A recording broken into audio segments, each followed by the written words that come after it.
If you wake at midnight and hear a horse's feet, don't go drawing back the blind or looking in the street. Them that ask no questions isn't told a lie. Watch the wall, my darling, while the gentlemen go by. On the coast of Kent lies Deal, a stone's throw from Dover's white cliffs. Today a sleepy seaside town, but 200 years ago a business thrived undercover. It was a vast amount of smuggled goods. So how did the people of Deal become Britain's most wanted?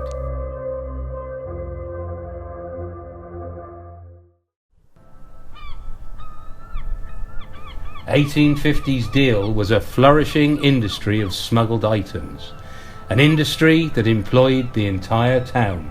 Everybody would have been involved. That means the boatmen, who were the actual carriers, to the magistrates who financed their expeditions, and the landlords in the pubs that sold the alcohol that was smuggled, and they also recruited the smugglers. 18th century Londoners were willing to break the law for these goods. The people of Deal had turned the midnight trade into daylight business. The refined people from London would come down in their carriages, this is 200 years ago, and they'd be lining the beach here, and they'd be buying openly smuggled goods from the shore. So arrogant was the system that many customers would order on the day. The boatmen used to go out with orders because they could go over there and come back within a few hours. The government detested smugglers, but the more they taxed, the more was smuggled. 800 different things were taxed and therefore they were smuggled.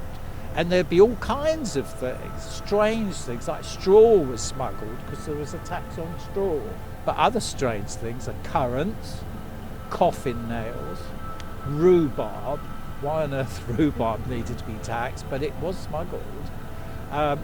Everything that you could think of, from salt, pepper, vinegar, paper, dice, it just goes on and on and on. The town had soon turned smuggling for a living into an industry, and the town was soon drowning in bootleg alcohol. Gin was so available in the town that the women didn't go to the well to draw water when they wanted to wash their windows. They just used gin. Out of sheer practice, the smugglers were so fast they couldn't be caught by the law. It was low tide.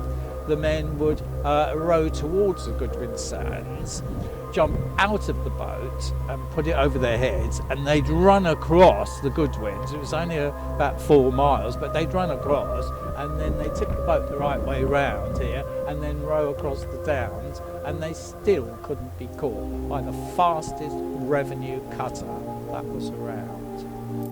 Unfortunately for the smugglers, they had run out of places to hide, and the law had run out of patience.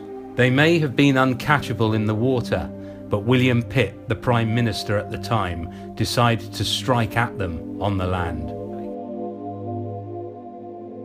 He was so incensed about the smuggling in Deal that one day he sent his troops along here to line the boats up on the beach and set fire to them. So in one day he destroyed the entire boating fleet in Deal.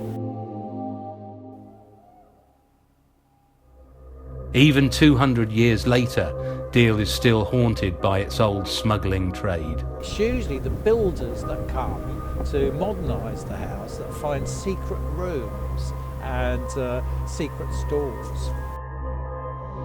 25 ponies trotting through the dark. Brandy for the parson, baccy for the clerk. Laces for a lady, letters for a spy. Watch the wall, my darling, while the gentlemen go by.